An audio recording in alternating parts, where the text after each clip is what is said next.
Halo, assalamualaikum warahmatullahi wabarakatuh.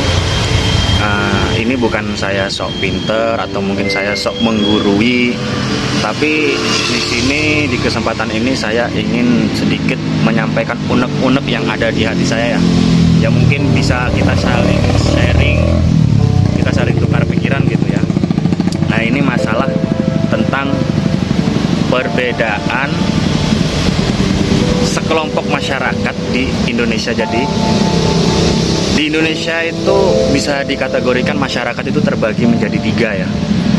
Yang pertama masyarakat perkotaan, yang kedua masyarakat pedesaan, dan yang ketiga masyarakat bukan perkotaan juga bukan pedesaan. Jadi masyarakat yang nanggung nih. Nah, kategori masyarakat kota itu gimana? Masyarakat kota itu dia bekerja kebanyakan rata-rata sebagai karyawan, sebagai pedagang, perkantoran. Nah, dia bekerja. Sementara kalau masyarakat desa itu dia bekerjanya itu petani, bisa peternak gitu ya. Jadi bisa perkebunan seperti itu. Nah, untuk golongan yang ketiga itu masyarakat bukan perkotaan juga bukan pedesaan. Jadi masyarakat yang dianya itu tinggal di desa tapi kerjanya di kota. Nah, seperti itu. Nah, contoh seperti itu masyarakat yang hidupnya itu tinggalnya di desa tapi kerjanya di kota itu seperti contohnya saya gitu ya. Nah, untuk masyarakat yang kategori nomor 3 ini yang hidupnya itu nanggung, itu rentang banget digosipin, rentang banget dapat perguncingan gitu ya. Oke, video ini nanti saya bakal upload di YouTube. Semisal gini, seumpamanya saya menjadi ketua RT di lingkungan perkotaan, di lingkungan perumahan gitu ya. Nah, di situ ada berbagai masyarakat saya di dalam satu lingkungan RT itu, ada yang kerja sebagai satpam, ada yang kerja sebagai karyawan, ada yang kerja mungkin di pabrik, ada kerja di toko, ada yang di perkantoran. Nah, mereka itu kan kerjanya terjadwal gitu ya. Mereka itu kerjanya terjadwal, jadi ketua RT itu tidak bisa mengharuskan warganya itu semisal hari ini kita kerja bakti semuanya harus hadir, nggak boleh. Nah, semisal orang yang pada hari kerja bakti itu dia dengan sangat terpaksa dia itu kerja, sementara dia kerjanya itu ikut orang. Nah, kalau dia nggak masuk otomatis ada kemungkinan dia bisa dipecat. Nah, seperti itu ya. Nah, dari situ ketua RT makanya tinggal di lingkungan perumahan itu tidak bisa digerakkan secara lancar gitu ya. Makanya dalam artian kerja bakti itu ketua RT di lingkungan perkotaan itu dia berinisiatif bagaimana sih lingkungannya tetap bersih gitu ya. Nah, mungkin di lingkungan perkotaan itu mereka ayolah kita iuran, kita buat bayar tukang bersih, bagaimana setiap hari itu ada yang ngambil sampah, ada yang memperhatikan lingkungan kita gitu ya. Karena untuk warganya sendiri itu mereka waktunya sangat terbatas karena mereka bekerja di bidang finansial gitu ya. Jadi bekerja harian, gaji harian gitu. Nah, beda lagi sama orang desa. Orang desa itu kan ibaratnya kalau dia punya sawah, dia punya ladang, nah dia punya ternak, nah dia bekerja di sawah itu. Dan waktu-waktu yang dia kerjakan di lingkungan itu kan banyak gitu ya. Jadi waktu seandainya ketua RT yang di lingkungan desa itu dia menganjurkan, oke, masyarakat hari ini kita kerja bakti. Nah, itu kebanyakan rata-rata masyarakat desa itu bisa gitu berkumpul karena memang kehidupan bersosialnya itu di desa gitu ya. Di desa bercocok tanam, bertani seperti itu. Nah, itulah mengapa perbedaan golongan masyarakat kota dan desa itu tidak bisa dicampur. Nah, untuk golongan yang ini nih, semisal aku tinggal di desa tapi kerjaku di kota gitu ya. Jadi mulai jam 8 pagi aku berangkat, pulangnya itu ya kadang kalau shift siang itu jam 6 sore atau kadang maghrib. Kalau shift malam itu dari jam 8 pagi sampai ketemu jam 8 pagi. Nah, di situ aku tidak bisa gitu loh. Maksudnya gimana ya? Bukan maksud aku itu tidak menghormati Pak RT, tidak menghormati Pak Lurah, tapi memang keadaanku seperti itu dan aku pun tidak minta seperti itu. Inilah keadaanku gitu ya. Jadi semisal Pak RT meminta aku harus menghadiri kerja bakti. Nah, terus bagaimana? Sementara kegiatan aku itu kerja di kota gitu ya. Jadi mau dipaksa atau mau disuruh gimana pun tetap gak bisa gitu loh.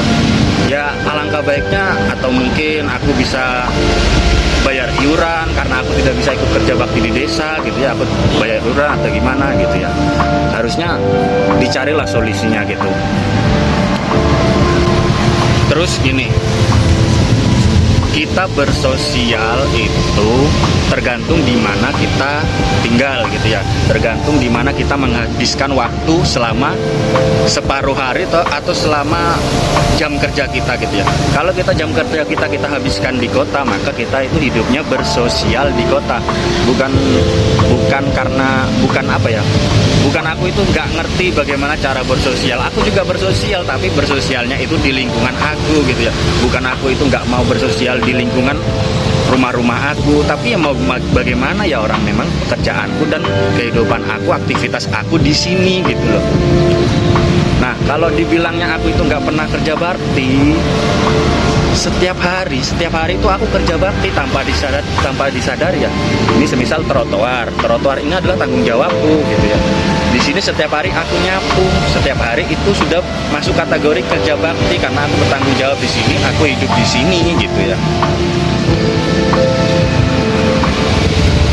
Jadi gini, kalau kita langsung kalau kita langsung mengatakan seseorang ini dia tidak menghormati RT, dia tidak menghormati camat, dia tidak pernah bersosial dengan masyarakat, sebenarnya itu salah.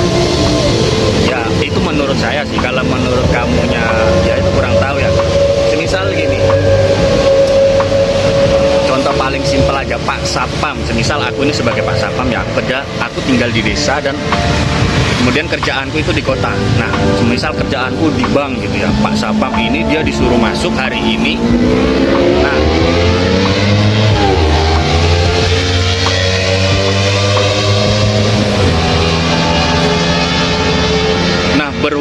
Berhubung Pak Sapam ini dianya disuruh kerja bakti, akhirnya dia nggak bisa masuk kerja gitu ya. Mungkin karena Pak Sapam itu merasa nggak enak sama orang desa, merasa gimana ya, sudahlah aku nggak kerja. Tiba-tiba waktu Pak Sapam itu tidak kerja, bank itu terjadi situasi yang tidak diharapkan. Misal ya mohon maaf ya, semisal perampokan gitu ya. Nah, di sini waktu kejadian perampokan tidak ada Sapam di situ. Kemudian pihak bank itu menyalahkan Sapam. Gitu. Sapam itu disalahkan karena dia tidak masuk pada saat kejadian itu. Nah, Sapam mau menyalahkan siapa? Nah, seperti itu. Jadi kita tidak bisa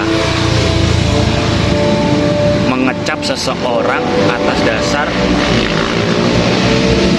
bukan kehendak orang itu. Atas dasar bukan kehendak orang itu, ya.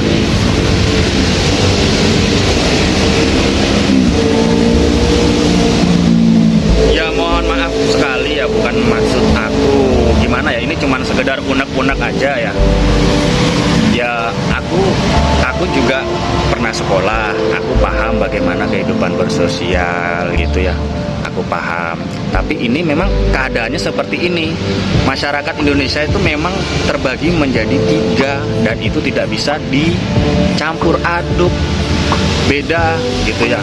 Kalau di kota itu banyakkan masyarakatnya karena dia punya kesibukan masing-masing, rumahnya dipager, mungkin dia bersosial dengan tetangganya itu hanya sekilas saja, waktu ketemu saling sapa. Nah seperti itu, itulah masyarakat di kota. Kalau di desa mungkin dia petani atau apa, lingkungan setiap hari dia punya waktu yang banyak, dia bisa bersosialisasi di desa gitu. Jadi intinya itu gini, intinya aja, ini waktunya sudah 10 menit nih. Intinya itu kita bersosialisasi di mana kita menghabiskan waktu kita di situ gitu. Jadi semisal menghabiskan waktu paling banyak di kota, ya kita bersosialisasi masyarakat di kota gitu. Semisal kamu menghabiskan banyak waktu kamu di desa, ya kamu bersosialisasi dengan masyarakat di desa gitu ya. Jadi nggak bisa dicampur gitu. Oke, ya mungkin itu dulu curhatan dari saya ya, karena ini saya juga merasa gimana gitu ya, tiba-tiba saya dikatakan saya tidak menghormati camat, tidak menghormati kepala desa, saya tidak menghormati RT, saya tidak menganggap punya RT gitu kan. Jadi saya merasa gimana ya, saya sebagai warga Indonesia saya berhak berpendapat gitu ya. Semoga pendapat saya ini bukan sesuatu yang memojokkan gitu ya. Semoga kita bisa saling menghormati, karena sejatinya saling menghormati itu saling memahami profesi orang masing-masing ya. Saling menghargai itu saling menghargai profesi orang masing-masing. Kita saling mengerti, karena semisal si A nggak bisa seperti ini, si B nggak bisa seperti itu, jadi kita tidak bisa memaksa, karena ini pun mohon maaf, ini pun sudah tahun 2021 gitu ya. Ya mohon maaf, bukan saya nggak mau bersosialisasi, saya pun bersosialisasi di lingkungan saya, menghabiskan waktu saya gitu. Jadi kalau mengajari saya bersosialisasi, sepertinya gimana ya, aneh gitu. Ya begitu dulu lah. Semoga ini bisa menjadi bahan renungan buat kita semua ya. Wassalamualaikum.